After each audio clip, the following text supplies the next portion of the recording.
Good morning, everyone. Happy Tuesday. Welcome back to a CI Chit Chat. Mitchell Hora here with you, joined by my special guest, now becoming a repeat on the shows here, Mr. Paul Neiffer, farm CPA, host of some different podcasts and such, and an expert on all things ag policy, and especially when it comes to taxes and tax code and whatnot. So excited for some of these updates and whatnot here. Let's give a quick kind of overview, an intro like we always do. We're talking carbon intensity, CI, essentially the measure of a crop's carbon footprint. And we're talking about this because low carbon crops can be utilized to produce low carbon fuel or pork or milk or whatever those low carbon crops are going into.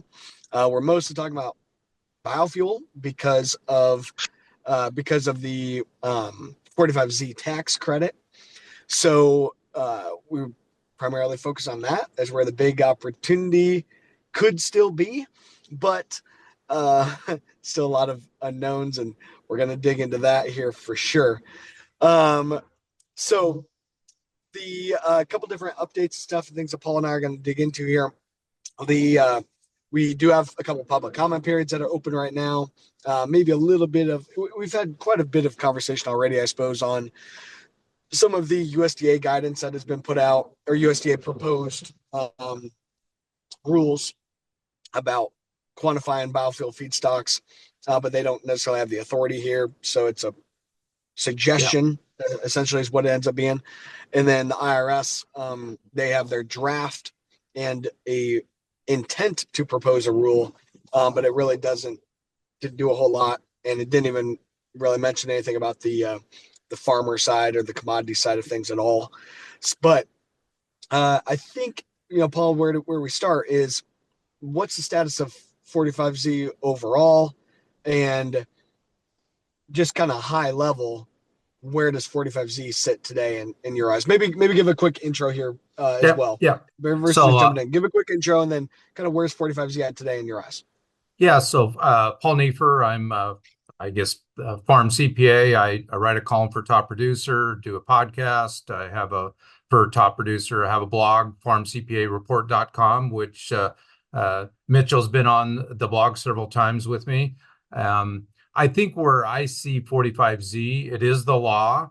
We're still waiting for more formal guidance from the IRS, because again, this is a tax credit. So what USDA puts out, or even what the Department of Energy puts out, really doesn't mean anything until the IRS codifies it as part of the final regulations. Now, just similar, I think, to the 40B guidance, the IRS is going to, in their final regulations, they're going to take the guidance from USDA and incorporate it as basically as an exhibit. They're going to say, hey, if you want to get some type of a CI reduction for that biofuel plant based on the corn or the soybeans or the canola or whatever it might be that is, introduced or as part of the feedstock, it's simply going to refer to that USDA guidance. So I think that's going to be fairly clean.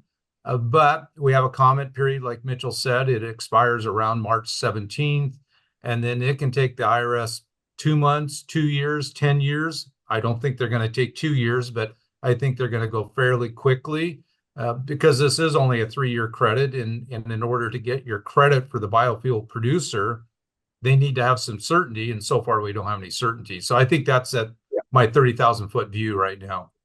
Some good optimism there, Paul. Picking up on some optimism. I like it. I like it because I'm trying to be optimistic. I'm an eternal optimist, but gosh dang, it's been frustrating. But okay, so the USDA public comment period, that's the March 17 one. There is the IRS public comment period as well. That one closes April 10th. Just for some clarity, there's two different kind of deals. We are putting together, which really the more important one is the IRS comment period. I mean, because they are writing the rules. So ultimately, they're writing the rules. So here's how we're approaching both of these so far. We're going to have our USDA initial draft of our stuff out very soon. I'm in the final stages of reviewing it from what we've been putting together as an internal team. We're going to circulate it with some of our folks we would like to align with and collaborate with, kind of make sure we're all on the same page. But we plan on getting our USDA comment published sometime later this month. even though it's not due till March 17th. But we want to try to get ours out relatively early, and allow for other folks time to be able to look at what we said and formulate their own thoughts and opinions if they would like. In the USDA comment, our main talking points is utilize book and claim rather than mass balance, and utilize the Argonne GREET feedstock calculator, not necessarily this new USDA feedstock calculator.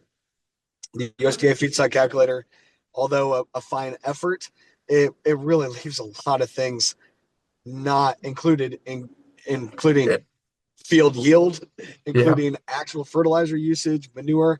So those are our main things, Paul. And then we'll have a little bit of comment on the MRV protocol itself. I think it's pretty good as far as the data that a farmer needs to bring to the table to prove that they did the practices, how the audit should be performed, all that stuff.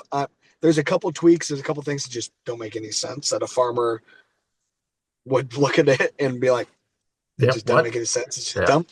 But I think it's just minor tweaks. But book and claim, use the GREET feedstock calculator with a slight modification to ensure that every county has an SOC calculation. That's the only thing that we would change right now. And at least to start. But there's all kinds of modifications that could happen later. But like, gosh darn, like we needed this stuff done a year ago. Yeah. And 2 years ago. 2 years ago. 2 years ago. So we're not going to advocate for major groundbreaking changes, adding additional crops, adding all kinds of different practices. No, just use what you already have and just let it go, let it start. Yeah. And then we can make adjustments from there if needed. So that's our thoughts, Paul. Book and claim, GREET feedstock calculator, and some slight modifications to the MRV protocol, at least from the USDA feedback side of things. Yeah, I think the CIC, the carbon intensity calculator they issued, was sort of useful for a farmer to get an idea what it might help or what your score might go down by. But like you said, no change for yield, no change for fertilizer, no change for manure versus fossil fuel fertilizer, et cetera, et cetera. I mean, it was just okay, thank you, but it doesn't really tell us anything. Now, didn't tell us anything. It watered it down too much. And our argument is that I believe they attempted to make it more simple, right? And that's what they were referring to. They wanted to make it simple. They wanted to make it easy for farmers to use, yada, yada. And that Excel sheet, it is really easy. It's very simple. Yeah. It's only a couple different, you literally just pick from a drop-down list what your item is. Like, it's super easy. But the problem is, in their MRV protocol, it lays out all of the evidence that you have to supply, and you still have to supply all the evidence about yield, about planting, about actual fertilizer usage, about manure. You still have to supply all the data. You just don't get any credit for it. You just don't get to actually plug it in. So it just doesn't make sense. There's a disconnect there, and our argument being calculating the score in the current GREET feedstock calculator, or how we've integrated it into TopSoil. It's a couple minute process versus this new USDA calculator. It's also just a couple minute process. Like the calculation is not the hard part. It's all the data collection that's the hard part. And you have to do that for either protocol. So why not give farmers credit for it and actually be holistic with our numbers? Or eliminate those requirements if they're not going to get credit for it. I mean, either if you're or. not going to get credit for it. Yeah, for sure. If you're not going to get credit for it. Now, I'm in the camp that we should be looking at everything. That's the whole nature of this, right? So, and it's not that hard to collect all of it. We've been doing it. We're in the final. We're due to have our we've been working with eco engineers. I think a lot of people here know that, on the final stages of getting through our first batch of audit, utilizing these ISO standards that are laid out in the rules. And like, was it a lot of work? Yeah, but we got tens of millions of bushels put together in batch one of this. And we had no idea what we were doing at the beginning, and we figured it out. And now we can rinse and repeat and do it at a larger scale. Like, it's not that hard, and it wasn't that expensive. And especially if the ROI is going to be there for 45Z, it's going to require a little bit of work to gather data if we want the kind of financial upside that's being talked about here. And if we want the environmental groups to not be continuing to breathe down our neck, saying that they don't agree. So, well, I don't know. I think okay. Now, Mitchell, I'm not I'm not optimistic that the environmental groups won't be breathing down your neck. Well, they're So. always going to be. That's a good point. That's a good point. Okay, let me see. I got a message come in. Sorry, I'm on my phone and of course on the road as always, but see business in eastern North Carolina. No ethanol production infrastructure in my area. The large majority of the grain because feed out the CI talk impact my growers. Add value to them. Great question. Okay, so happy to chat on this more. Your name and stuff's not in there. Happy to discuss this more. Okay, so the right now in the rules, the USDA is calling for a mass balance approach, which basically means you have to deliver the low carbon corn to the ethanol plant, whether that be direct or via an elevator that can aggregate the grain and then deliver it. So for farms in North Carolina that don't have an ethanol plant anywhere close to you, right now you're out in the USDA's eyes. You get nothing. You can't participate. The only way you would be able to is if you get your grain to some kind of elevator or terminal and you get it on a train or truck it to an ethanol plant. That's the only option, which we think is a blatant issue here and picking winners and losers and not enabling the real opportunity of 45Z to actually help more farmers implement soil health practices and improve their resiliency, which is what Continuum Ag ultimately cares about. And so, yeah, you're right that for right now, your farms in North Carolina, they're out. What we are advocating for is the book and claim, which is where you can decouple the bushels and the certificates, and therefore, in a book and claim system, you can utilize the corn locally. You can sell the certificates into the open market where any biofuel producer could purchase them. Much better transparency in the market, much cleaner, cheaper, easier to be able to do, and much more scalable opportunity to enable all farms to participate. In a mass balance, farms that aren't able to deliver to the ethanol plant are major losers in this space, but even more so, livestock producers are absolutely going to be hurt, and others trying to export and stuff. Those markets really get hurt by a mass balance approach.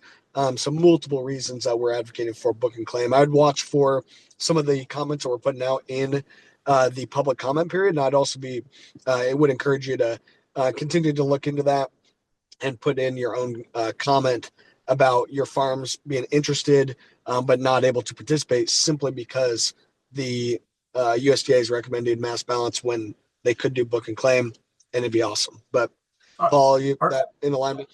Yeah, I agree. So yeah, the idea is on a national basis, we're trying to reduce our carbon usage. So whether that corn that in North Carolina that's got a very low score is going into a biofuel or not, yeah, let's go ahead and give an incentive for all farmers to reduce their usage. In your comment that you're going to be doing, are you addressing the weighted average, this weighted average thing where, if you're not able to segregate your corn, you got to do this weighted average type scoring? Anything on that? It's a good question. I hadn't even really thought about it actually, because I'm trying to pick my battles, right? And I see where either way I can get behind it either way. I think the weighted averaging your entire operation together just doesn't make sense. It's not how the grain may or may not be aggregated at that level. I think there should be optionality. You should be able to sell these bushels or these certificates directly from this field, or be able to sell them on a weighted average basis of your entire operation. I've been focused on the book and claim approach because I think which would be much better. Anyway. Yeah, it would address that anyway, right? Because you would have a set number of certificates with a set CI score for each field of your operation, and then be able to sell from the field itself to the end buyer, and therefore you wouldn't need to the certificate's attached to this field, whether that corn is actually going to the elevator or the ethanol plant, we don't care.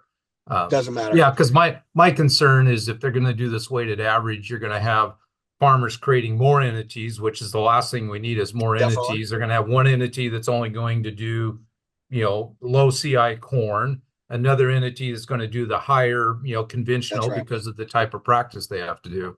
That's right.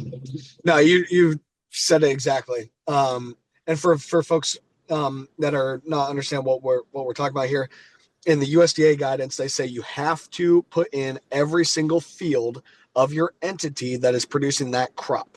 Yeah. So in this case, every single corn field that MT Hora Farms farms, I have to measure all of them, even if I only want to enroll some of them in the program, some of them are conventional, and I use tillage on it.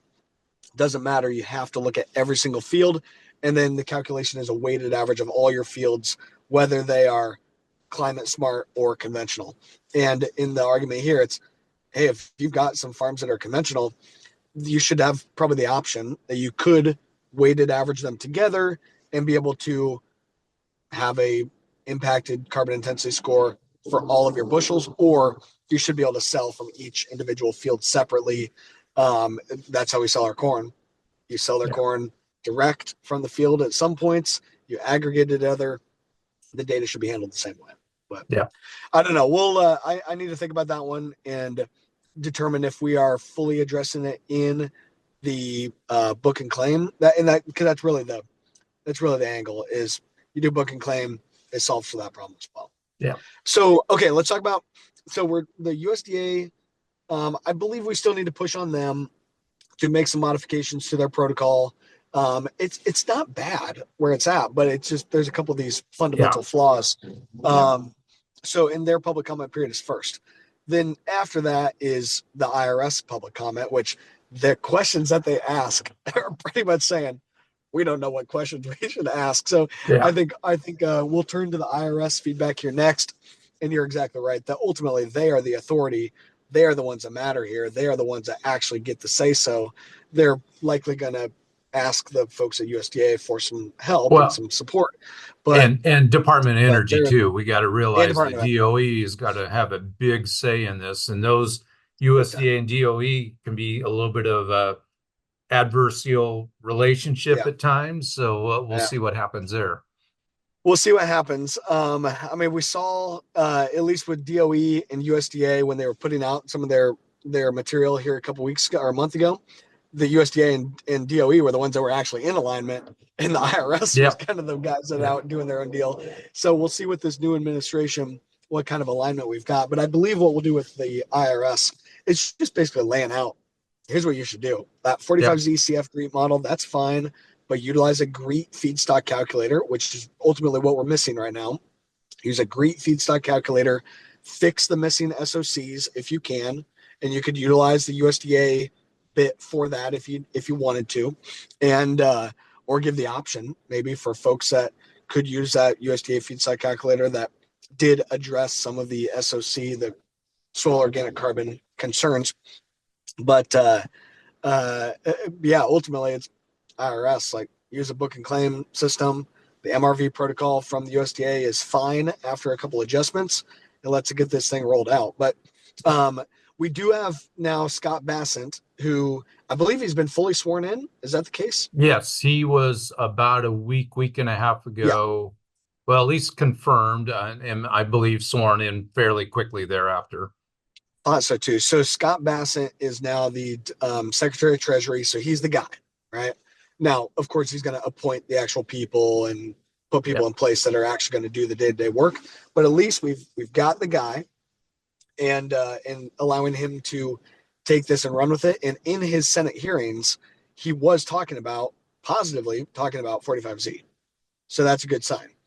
Now, what about this? Paul, you were talking, I forget, it might have been before we hit record here, talking about kind of, DOGE coming in and shutting down a bunch of different spending things. Do you have concerns about DOGE getting their hands on this and wanting to shut it down, or do you think this is a little more safe? Well, anytime you got Musk involved, I have concern because he is a little bit like an autistic bull in a china shop. So, I do have to be concerned there a little bit, but we haven't heard any major chatter, really haven't heard any chatter at all about getting rid of 45Z. Now, we know that there's a list of about 100 or 200 types of cuts or revenue raisers they can do. And one of them was, possibly eliminating not just 45Z, but 45Q, 45W, and so on. But not hearing a lot of chatter. I don't think you're hearing a lot of chatter either on this. No. I mean, my argument would be that this is a tax credit, not direct government spending, like what they've Yeah. ultimately really been going after, right? Like that's, it appears anyway, that's what they've been going after is blatant fraud within government spending and just wasteful government spending. Well, this isn't direct No. government Yeah. spending. Yeah. This is a Yeah. tax credit that is going to stimulate a lot of things that seem to align with what Trump is wanting Yeah. to drive more, American energy and middle America, American grown, American produced products and whatnot. Um, That and is if we his base, do, but he's also a lame duck president. So when you have a lame duck president, we think we think he's a lame duck president.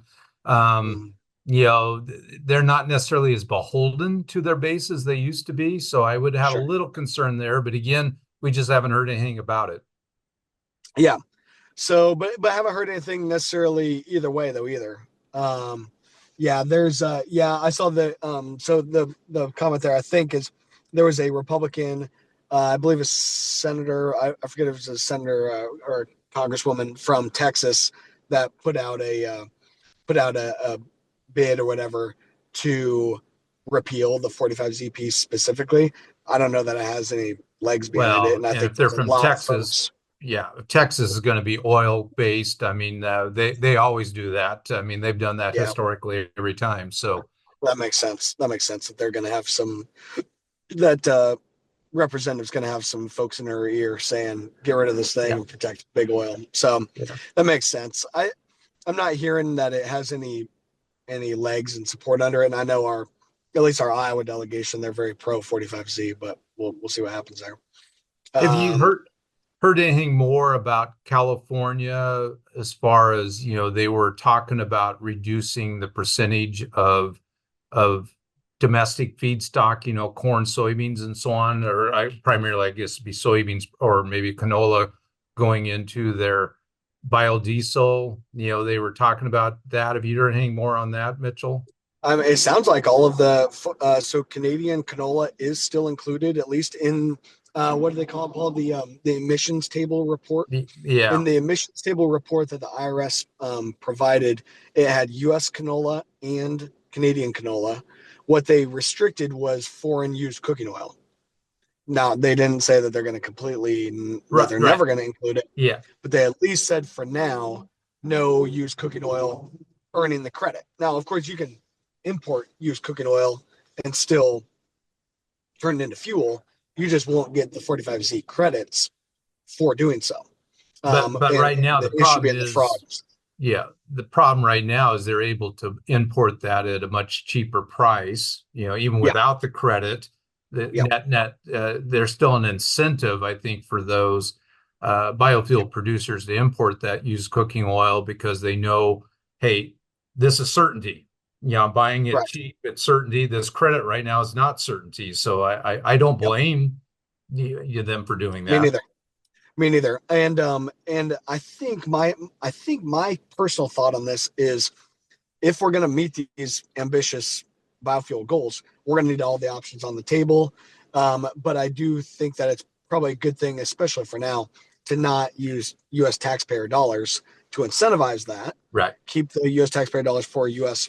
For U.S. product, at least by and large, or at least product that isn't as fraudulent. But one of the arguments I've seen for it, in order to better encourage U.S., especially soybean oil, is just get rid of the indirect land use change component of it.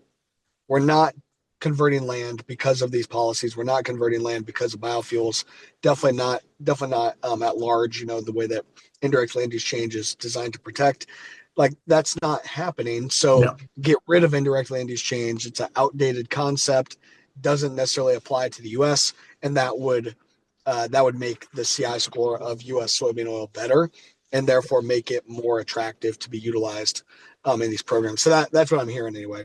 We Continuum won't have a hard stance on that. I don't think. Again, we got bigger fish to fry, but that's what I'm hearing from the industry that would be an argument to kind of solve for this problem. Yeah, yeah. We're not Brazil. We're not creating any more ag land. Matter of fact, we're losing ag land. I mean, to Losing ag. solar, to development. It's you're not going out in the middle of Nevada and planting soybeans these days. So No, definitely not. There's a question in the chat, really good one, about the data and who's going to see the data and whatnot. And ultimately, that's why, as a farmer myself, why I've been building my own software and why we've built all this out to be proactive, helping farmers manage their data where they own it, they protect it, they get to choose how it's utilized. In our data privacy agreement, you can see it at topsoil.ag. The farmer owns their data. All we can do is aggregate it at a county level. We can do some of it there, but not with not with any identifying information. The farmer info is their info, and even to send it to our third-party auditor, you sign an agreement saying, "Yep, go ahead and share it with my third-party auditor." They're the only ones that we share with, and they, of course, have to have the data to run the audit, and they're, of course, under NDA and protecting it. Then you get a report back. And that CI report, we call it a biofuel feedstock report, that's ultimately what can be sold. But that then is protecting the actual farmer raw data. The actual data does not need to be passed along to the biofuel producers or next players in the supply chain. They just need the report. And that was laid out in some of the USDA rules as well. That's really why we're here, is to protect that farmer data. We are rolling out. Right now, we've got a beta launch going for our new Topsoil Connect program, where you can get your data integrated into topsoil for $2 an acre, about a penny a bushel. So you can get started on your 2025 crop, or if you're interested in 2024, contact us to get your data from last year organized before we get busy with the 2025 crop. But for $2 an acre, we're basically just waiting to see if we need to go through an audit or who's going to cover the cost of the audit and whatnot. We're punting and waiting on that till later. You can get your data put together, create your field by field biofuel feedstock reports for $2 an acre. The farmer needs to own their data. I think that's important, Paul. The farmer owning it. There's been some groups, which I don't know why they're advocating for this, but there's some groups that are advocating that the FSA should be the one to basically administer this program. And they're the ones to collect all the data. They're the ones to do the audit. They're the ones to do the infrastructure. I'm like, that's a disaster. That's a terrible idea. But anyway. They don't have enough time to get their own work done. So, and now on book and claim, let's say that you have that 160 acre field. It produces, let's say, 32,000 bushels. Is that right? I think that's right. Approximately 30,000 bushels. On that book and claim certificate, what is it really likely going to say, Mitchell? Yeah, it's going to say, here's your CI score. Sorry, I'll answer Dan's question here. The CI certificate is going to it's one certificate per bushel, and it'll basically be the biofuel feedstock report that, but on a per bushel basis. And then they can be, of course, packaged and bundled to represent more than just one bushel at a time. Right. But it'll have a grower ID, likely a unique ID that doesn't have the actual grower name on it, right? But a unique ID and a parcel identification unique ID to be able to identify what parcel of ground did this certificate come from.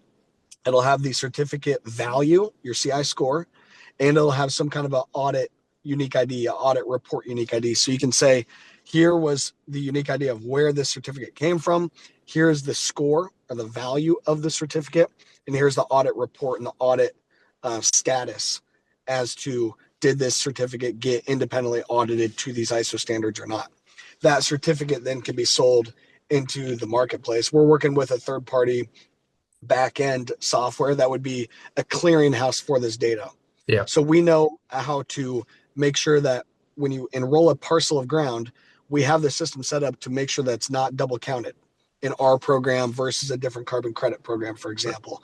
We know how to do that and how to protect that data. We also know how to post the outcome of that parcel on this clearinghouse. We also know how to track the certificates through the supply chain. We want it to be book and claim because it'd be a lot more open. We're talking about futures markets and all kinds of amazing stuff that can happen. But even if it does have to go to a scale ticket, we could still track it from the farm to a scale ticket, to a scale ticket, to a scale ticket. That's okay, but it just is a lot more expensive and just an unnecessary thing. But we're ready for it either way. The infrastructure is there, and the government isn't giving us credit for that. And that's also what we're advocating for, is a book and claim or mass balance. Like, the infrastructure isn't fully built for either one. Yeah. And if you're going to build one that's way better, way more scalable, that could go beyond let's do it 45Z, right. Let's do it right. It's book and claim. So we'll see. Now, to the question in the chat, you can see if your farm has an SOC number. You can go to topsoil.ag, do your farm profile, and when you see your CI score, which you can do totally for free, then toggle to see, does cover crop or no-till, does it change your score from your current score to your modeled out score? If there's a difference there, you have an SOC number. If you change cover crop and it doesn't change, there's no SOC number. If you're in the corn belt, if you're in a major corn producing area, you probably have an SOC number. You're probably fine. It's when you're out on the fringe. We see some of our farms in North Dakota, Kentucky, different areas further from the I states. The further from the I states you are, the more of a chance there is that you don't have an SOC number. But you can look at Topsoil or contact us. I can connect one of my agronomists who can help run that and tell you very quickly if you've got a SOC number or not. But all right, Paul, we gotta go because I got to keep on the road here, and Okay. you got events to go. You got events to go to. Obviously, we've got more conversation that's going to need to be had. This is great to get caught up here. We'll be circulating some of our comments and stuff. I'll loop you in on that here, Paul, when I've got stuff to share with you. And that's really the next thing. And hopefully, the Trump administration does keep moving this forward. But I think on the farm, all we can do is manage our data, get it organized, be ready for 45Z or other opportunities. We talk a lot about 45Z, but it's not the only opportunity. And we need to be advocating for agriculture in the public comment. And that's definitely agree. Yeah, that's what we can control. So anyway, thanks, Paul. I will talk to you here soon, and appreciate the time. Thanks, everybody. Have a great day. We'll see you next week.